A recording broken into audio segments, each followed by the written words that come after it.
Oke, Assalamualaikum warahmatullahi wabarakatuh. Saya Pak Montaha, guru Bahasa Indonesia kelas 5 di MIM 4 Ngembo.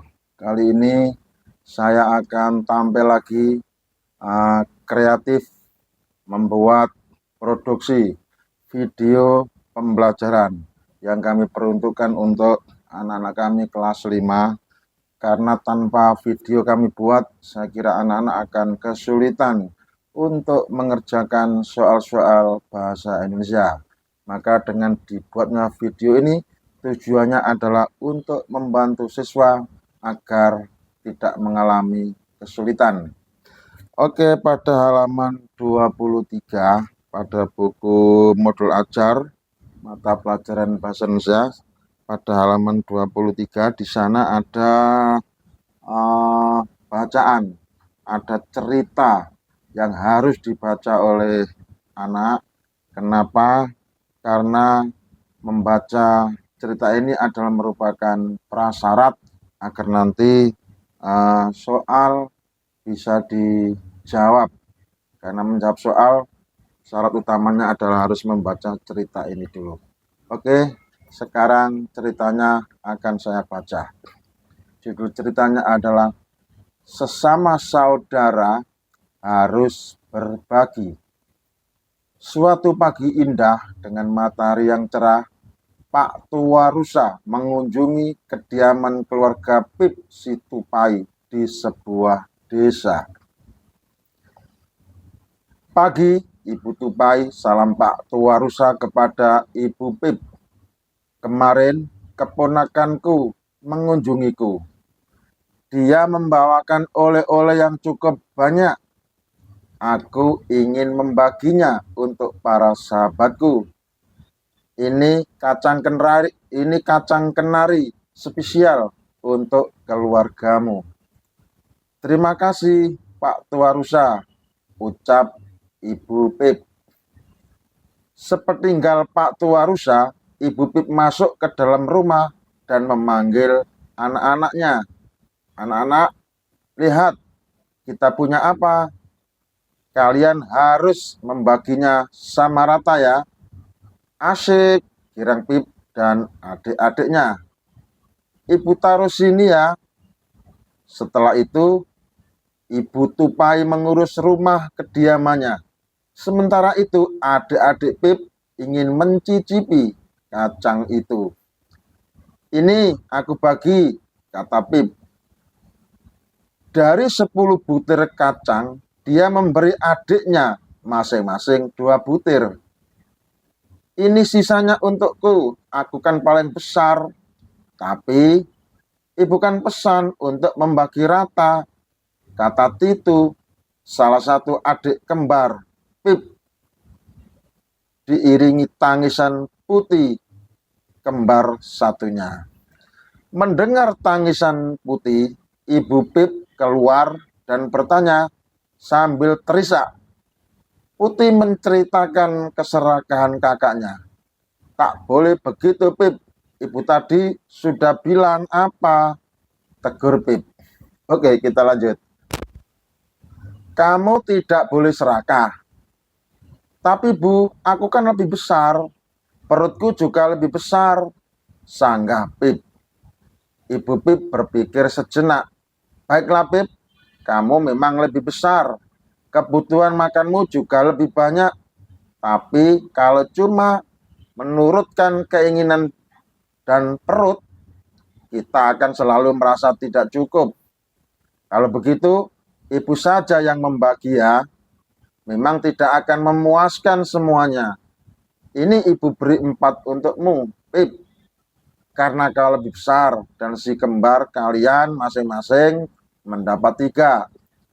Kalian harus mau berbagi ya, anak-anak. Walaupun menurut kalian kurang, ini adalah rezeki yang harus disyukuri. Lanjut Ibu Pip. Berarti enak dong Bu, jadi anak yang lebih besar, selalu mendapat lebih banyak. Iri Putih. Ya, tapi perbedaannya tak terlalu banyak kan? Lagi pula kakakmu memiliki tugas yang lebih banyak darimu. dia harus mengurus rumah dan mencari makan. Apakah bertukar tugas dengan kakak Pip? Tanya ibunya. Putih dan Tito membayangkan tugas-tugas Pip. Lalu mereka kompak menggeleng. Nah, begitu. Sesama saudara harus akur ya. Harus berbagi. Jangan bertengkar hanya karena masalah sepele, kata Ibu Pip. Iya Bu, angguk Pip. Yuk kita makan kacangnya bersama, ajak Pip pada kedua adiknya. Ibu Pip tersenyum melihat anak-anaknya kembali rukun. Oke, bacaannya sudah kita baca. Setelah ini kita langsung menuju kepada soal atau pertanyaan yang harus kita kerjakan. Oke. Nah, tugas kelompok. Maksudnya tugas kelompok ya tugas dikerjakan secara kelompok. Kerjakan tugas berikut bersama kelompokmu. Yang pertama, bentuklah kelompok yang terdiri dari 3 sampai dengan 4 siswa. Yang kedua, bacalah teks cerita berikut dengan seksama. Jadi untuk nomor 1 tidak ada masalah saya kira. Membentuk kelompok bisa kondisional, bisa 4 anak, bisa 5 anak, bisa 2, 3, terserah kondisi kelas masing-masing. Saya pikir tidak ada masalah untuk poin nomor 1. Poin yang kedua, bacalah teks cerita berikut dengan seksama. Nah, ini poin yang paling penting untuk diperhatikan. Jadi hukum membaca teks tersebut adalah wajib bagi anak, bagi siswa, bagi siapapun yang belajar bahasa Indonesia dalam tema ini. Makanya kemarin ada wali murid yang ya semacam unek-unek lah. Karena anaknya tidak membaca, saya konfirmasi kepada wali muridnya, nggak sempat Pak membaca, anak sudah capek. Anak nggak punya waktu Pak, sudah full, nggak sempat membaca. Nah, ini namanya sebuah alasan yang diciptakan. Maka menurut saya dalam disiplin ilmu bahasa Indonesia mempelajari tentang materi ini, alasan itu tidak bisa diterima Bapak Ibu. Jadi sampean menggunakan alasan secanggih apapun tidak bisa diterima dalam konteks disiplin ilmu belajar bahasa Indonesia untuk tema ini. Kenapa? Karena kalau anak tanpa membaca, maka tidak mungkin bisa mengerjakan soal-soalnya. Karena bisa mengerjakan soal, syaratnya harus baca dulu. Yang baca itulah yang belajar. Yang tidak baca berarti dia tidak belajar. Sebab itu membaca tidak bisa dihindari. Tidak boleh alasan. Nah, kalau alasan itu diterima, akhirnya anak kan nggak membaca. Nah, kalau nggak membaca, mana bisa soal ini disentuh, dipahami, apalagi dikerjakan. Wong yang baca saja belum tentu mampu mengerjakan soal-soalnya. Apalagi yang tidak baca, malah peteng dedet, dalam otaknya nggak ada isinya, nggak ada ya semacam pengetahuan yang bisa ngedual untuk mampu memahami dan mengerjakan soal-soalnya. Oke, saya pikir jelas ini adalah bukan karena saya sebagai guru, tetapi ini adalah alasan ilmiah yang harus diambil oleh siapapun orangnya dalam konteks belajar bahasa Indonesia. Untuk tema ini hukumnya wajib baca. Setelah baca baru tahap berikutnya adalah memahami soalnya. Oke, kita lanjut. Nah, ini soal nomor 3. Bunyinya, identifikasilah unsur dalam cerita tersebut. Jadi anak diperintah agar punya kemampuan bisa mengidentifikasi unsur yang ada dalam cerita. Saya punya keyakinan anak kelas 5 tidak akan bisa mengerjakan soal ini. jangankan mengerjakan soalnya, memahami soalnya saja kadang-kadang nggak mampu. Identifikasilah unsur dalam cerita tersebut, apa dalam bayangan anak.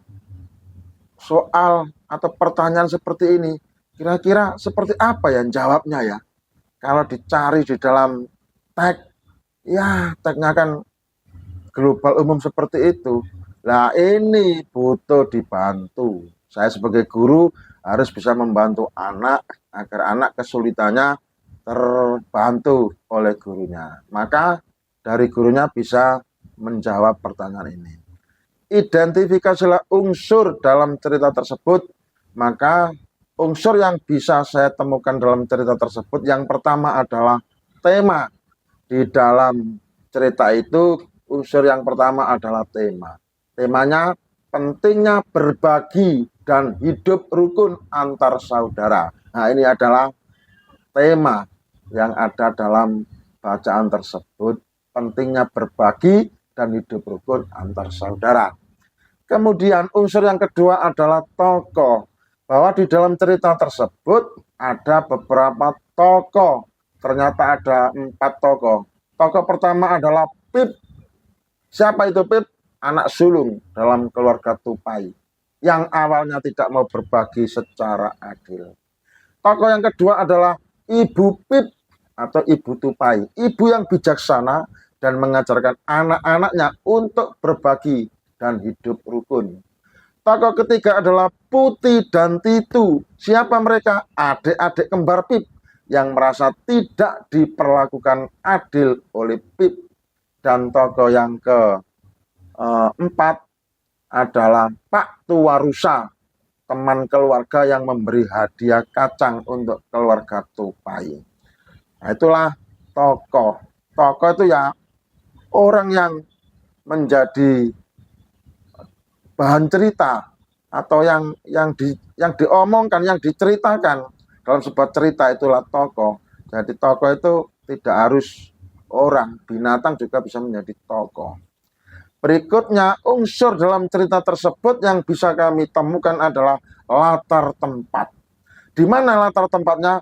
Jawabnya di rumah keluarga Pip, yaitu ada di sebuah desa, di salah satu desa. Itu latar tempat. Berikutnya, unsur yang keempat adalah latar waktu. Terjadinya cerita tersebut terjadi pada waktu pagi hari, itu namanya latar waktu.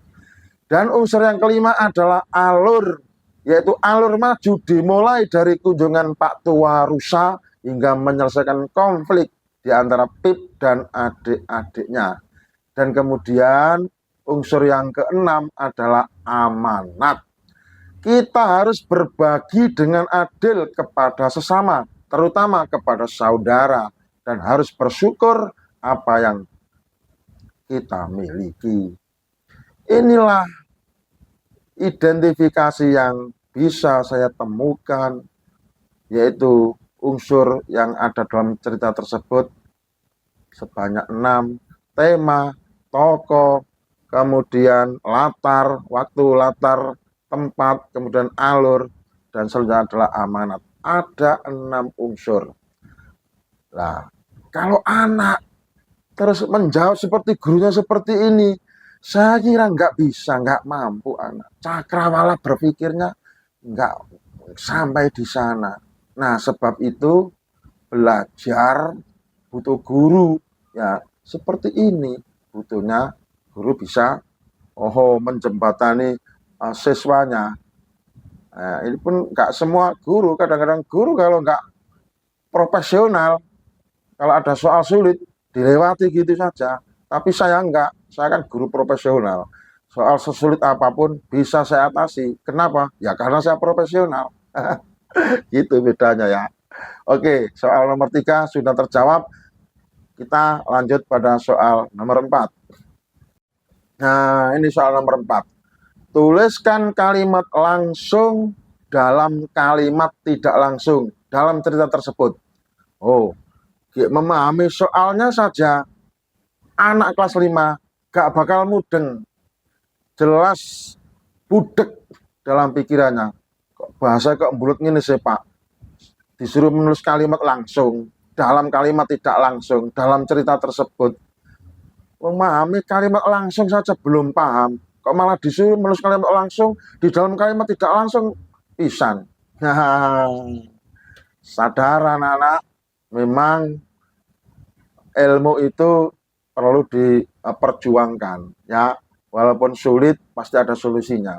Kenapa? Ya karena kalian punya guru, dan guru kalian bertanggung jawab. Guru kalian bertanggung jawab. Saya siap membantu kalian semua atas semua pertanyaan-pertanyaan yang sulit. Semua akan saya bikin kunci jawaban. Anak-anak nanti tinggal nyontek. Yang penting tonton video. Nah, ini syaratnya. Kalau nggak nonton video, ya nggak dapat apa-apa. Mau dapat ilmu dari mana? Saya di kelas nggak mungkin bisa menjelaskan seperti ini. Karena di kelas hanya formalitas, waktunya terbatas. Tapi kalau dalam video, waktunya nggak terbatas, bisa panjang lebar menjelaskan. Dan bagi orang yang cerdas, video ini bisa di-download, bisa diputar berulang-ulang, kapanpun, dimanapun, siapapun. Tidak akan menolak ini namanya video. Inilah teknologi. Nah, oke, saya jawab. Karena perintahnya adalah suruh menulis kalimat langsung dan kalimat tidak langsung. Maka kalimat langsung yang bisa kami temukan adalah, anak-anak, lihat, kita punya apa? Kalian harus membaginya sama rata ya, kata Ibu Pip. Nah, ini namanya kalimat langsung. Kalimat yang langsung diucapkan oleh Ibu Pip tanpa pelantara siapapun, tapi langsung diucapkan dari mulutnya. Anak-anak, lihat, kita punya apa? Kalian harus membaginya sama rata ya. Nah, ini kalimat langsung. Nah, sekarang kalimat tidak langsungnya.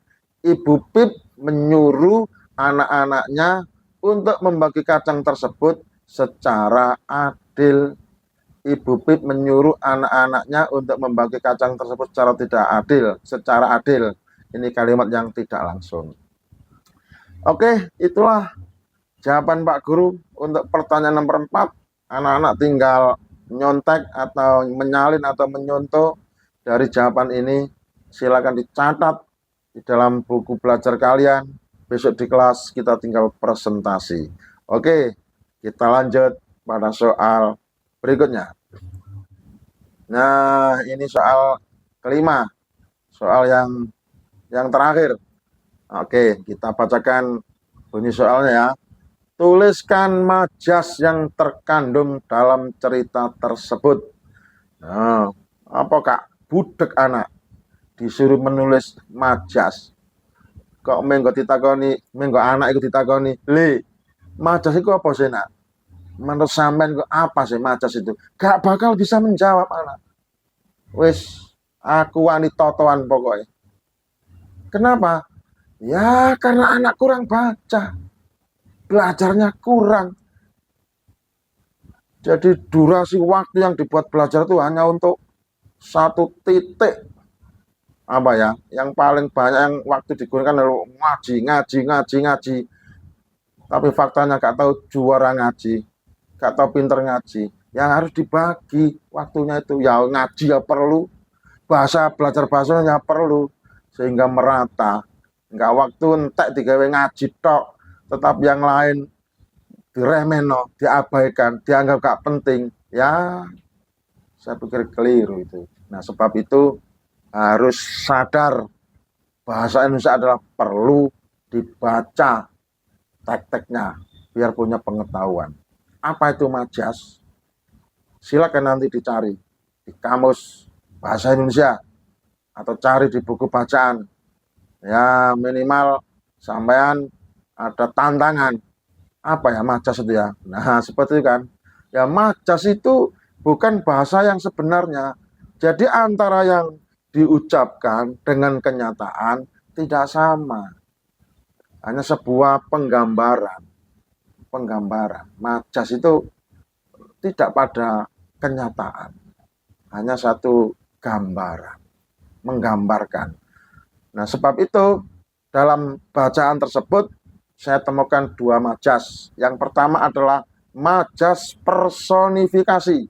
Dalam cerita ini binatang seperti tupai dan rusa digambarkan memiliki kemampuan seperti manusia, seperti berbicara dan berpikir yang merupakan contoh majas personifikasi. Di dalam bacaan tersebut kan ada semacam komunikasi ya, ada semacam dialog, komunikasi, seolah-olah itu adalah manusia. Padahal itu kan bukan manusia, itu kan tupai sama adiknya tupai sama ibunya tupai. Binatang kan tupai itu cuwut. Nah iso ngomong-ngomong, iso dikongkon sing adil bagi kacang renggane dulur-dulure aja oyokan, aja tukaran. Nah masa cuwut iku iso ngomong ngono ta? Kan gak iso. Tapi digambarkan seolah-olah mereka itu adalah manusia. Nah, itulah majas personifikasi. Jadi binatang digambarkan seolah sebagai manusia yang bisa berbicara. Paham? Dan yang kedua adalah majas hiperbola. Contoh lain dari majas dalam cerita ini adalah saat Pip merasa bahwa kebutuhannya lebih besar dibandingkan adik-adiknya yang sedikit dilebih-lebihkan untuk menunjukkan perasaan egoisnya. Ini majas hiperbola. Apa itu majas hiperbola? Cari sendiri nanti referensi. Ya, boleh di internet, boleh di kamus, boleh di bacaan, boleh di literatur apapun. Yang penting sampai harus tertantang untuk baca. Baca itu adalah dunia ilmu, cendela ilmu, senjata ilmu. Mangkane kapan ana wali murid gak kok bermoco Pak, sang anak wis kepegelen ngaji, langsung turu, gono waktu. Nah, ini nggak bisa diterima alasan seperti ini secara ilmiah, ditolak alasan itu. Karena bahasa ilmiahnya orang pinter itu berangkatnya adalah dari baca. Nah, kalau sudah nggak membaca, pinternya dari mana? Sadar dong dengan apa yang kami jelaskan ini. Jadi kalau anak nggak baca, salah. Alasan apapun salah. Makanya di kelas kalau saya tanya anak, siapa yang baca? Pasti saya ucapkan selamat. Oke, semoga berkah belajar sampean. Kalau anak menjawab, siapa yang tidak baca? Angkat tangan. Makanya itu saya ucapkan, oke, selamat. Kamu tidak membaca. Ya wis terus no. Saat terus wis gak usah moco. Langsung tak kendori ngono. Tak semoni ngono. Oleh apa? Syarat mutlak mempelajari teks seperti ini adalah baca dulu. Kalau nggak baca, bohong. Nggak mungkin ilmu bisa datang kepada dirinya tanpa proses membaca. Oke, saya pikir itu. Terima kasih untuk melihat video ini. Semoga menambah wawasan dan pengetahuan. Dari saya, Mr. Munta, Guru Bahasa Indonesia. Wassalam. Dadah.